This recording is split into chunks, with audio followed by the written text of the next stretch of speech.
భగవతే వాసుదేవాయ. ఓం నమ శివాయ. పంచభూత లింగాలలో ఒక్కటైన ఆకాశగంగ, ఆకాశ శివలింగము ఎక్కడుంది? చిదంబరంలో.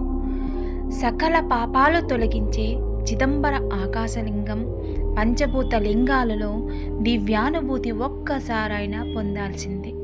ఇంతకుముందు మన వీడియోస్లో వాయులింగం గురించి చెప్పుకున్నాం, కాళహస్తి.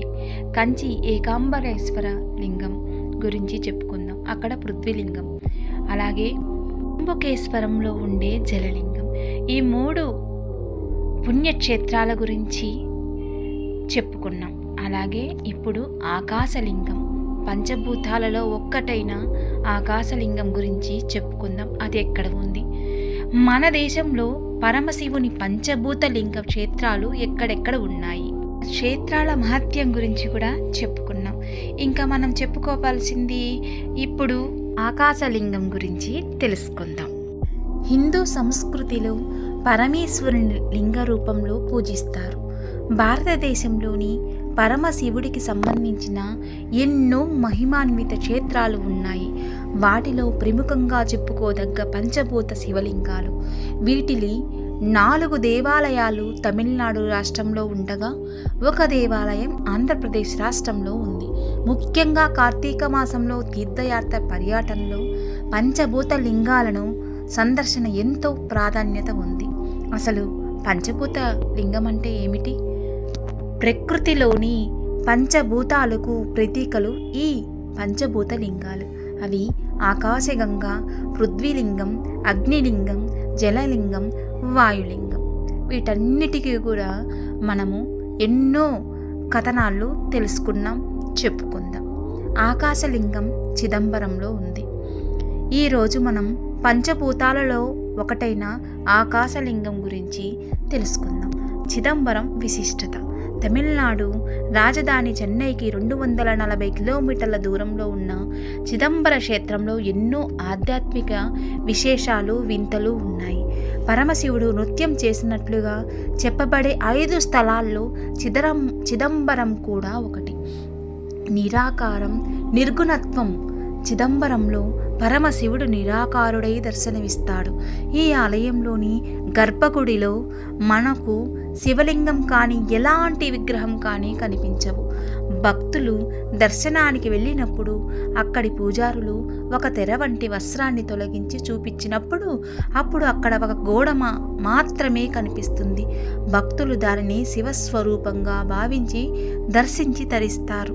దీని వెనుక దాగి ఉన్న నిగూఢ అర్థమేమిటంటే చిదంబరంలో వెలిసిన స్వామి ఆకాశలింగానికి ప్రతీక. ఆకాశం అంటే శూన్యం, ఏమీ లేనిదని అర్థం. అందుకే స్వామి ఇక్కడ నిరాకార స్వరూపంలో ఏ ఆకారము లేని వానిగా ఉంటాడు. ఈ ఆలయంలో మనం నమ్మలేని వింతలు, విశేషాలు ఎన్నో ఉన్నాయి. అంతేకాదు, పరమేశ్వరుడు నటరాజ రూపంలో దర్శనమిచ్చే ఏకైక దేవాలయం ఇదొక్కటి. ఆకాశతత్వానికి ప్రతీక. పంచభూతాలలో ఒక్కటైన ఆకాశతత్వానికి ప్రతీకగా భావించే ఈ ఆలయంలో గర్భాలయంలో కనిపిస్తాయి. అయితే వీటిని భక్తులకు కనపడకుండా ఒక తెరను అడ్డుగా ఉంచుతారు. అక్కడ పూజారులు ప్రత్యేకమైన సందర్భాల్లో మాత్రమే భక్తులకు ఆ తెరను తీసి భక్తులకు చూపిస్తారు. ఈ ప్రదేశాన్ని శివోహంభవ అంటారు. శివ అంటే దైవం, అహం అంటే మన మనస్సు దైవంలో ఐక్యమయ్యే ప్రదేశమని అర్థం. ఏ రూపం లేకుండా అజ్ఞానాన్ని తొలగించుకుంటూ దైవ సన్నిధి అనుభూతి చెందడమే ఈ పుణ్యక్షేత్ర ప్రాశస్యం. అదే చిదంబర రహస్యమని పండితులు చెబుతారు. బహుశా అందుకేనేమో అంతుపట్టని విషయాల గురించి అది చిదంబర రహస్యమే మాట వాడుకలకు వచ్చింది. ఒళ్ళు జల్దరించే దివ్యానుభూతి. చిదంబరం ఆలయానికి వెళ్ళి దర్శనం చేసుకున్న ప్రతి ఒక్కరికి ఒక గొప్ప అనుభూతి ఖచ్చితంగా కలుగుతుంది. అదేమిటంటే, ఎవరికైతే ఈ గుడిలో నటరాజస్వామిని దర్శనం చేసుకుని బయటకొచ్చి వెనక్కి తిరిగి చూస్తే ఆ దేవాలయానికి సంబంధించిన గోపురం మన వీపు వెనకే వస్తున్న అనుభూతి కలుగుతుంది, వెంబడించింది. అంతటా ఋషి పద్ములు పీతాంబరధారి అయిన పరమశివుని అనేక రకాలుగా స్తోత్రాలు చేశారు. సర్వం శివోహం. తమ భార్యలు ఇతర స్త్రీజనం కూడా శివుని పట్ల మోహితులై ఉండడం చూసి మునులు కోపోద్రికులై తమ మంత్ర ప్రభావంతో ఎన్నో పాములను ఆవాహనం చేయగా భిక్షువు రూపంలో ఉన్న పరమేశ్వరుడు ఆ పాములను ఎత్తి జడలు కట్టి జుత్తు చుట్టూ మెడలో మరి నడుము చుట్టూ ఆభరణాలుగా వేసుకున్నాడు. దానితో ఆవేశం పట్టలేని ఋషులు ఒక భయంకరమైన పులిని ఆవాహనం చేయగా శివుడు దాని చర్మం వలిచి నడుముకి వస్త్రంగా ధరించాడు. ఇక పూర్తిగా విసిగెత్తిన ఋషులు వారు ఆధ్యాత్మిక శక్తిని మొత్తం ఉపయోగించి మయులాకన్ అనే శక్తివంతమైన అహంభావి అయిన రాక్షసిని ఆవాహనం చేశారు. చిరు మందహాసం చిందిస్తూ భగవంతుడు ఆ రక్కసి వీపుపై కాలు మోపి దాన్ని నిశ్చలంగా చేసి దివ్యమైన ఆనంద తాండవం చేసి తన అసలు రూపాన్ని చూపాడు. నటరాజస్వామి మూర్తి దాసోహమన్న ఋషులు అంతట ఋషులు పరమశివుణ్ణి భగవంతుడిగా గుర్తెరిగి తమ మంత్రతంత్రాలు పనిచేయవని తెలుసుకొని ఆయనకు దాసోహమయ్యారు. ఆనాటి నుంచి పరమశివుడు చిదంబరంలో నటరాజస్వామిగా పూజలు అందుకుంటున్నాడు. ఇప్పటికీ తమిళనాడులో బాలబాలికలు నృత్యం అభ్యసించిన తర్వాత తమ తొలి ప్రదర్శన అంటే అరగెట్రం చిదంబర ఆలయంలోనే జరపడం సాంప్రదాయంగా వస్తుంది. ఎలా చేరుకోవచ్చు? దేశం నలుమూలల నుంచి చెన్నై చేరుకోవడానికి రైలు, విమానం, బస్సు సౌకర్యాలు ఉన్నాయి.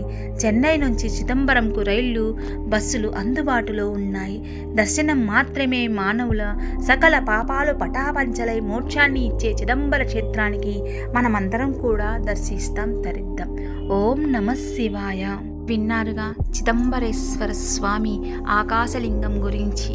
అలాగే అంటూ ఉంటారు, ఏదైనా రహస్యం చెప్తున్నప్పుడు ఏం చెప్పుకుంటున్నారంటే అది చిదంబర రహస్యం, ఎవ్వరికీ చెప్పకూడదని. అలాగే ఇక్కడ అన్ని రహస్యాలతో కూడిన చిదంబర రహస్యం చాలా ఉంది. విన్నాం కదా ఏమి అని. ఈ వీడియో మీకు నచ్చినట్లయితే తప్పకుండా సబ్స్క్రైబ్ చేయండి, షేర్ చేయండి, కామెంట్ పెట్టండి. సర్వేజన సుఖినో భవంతు.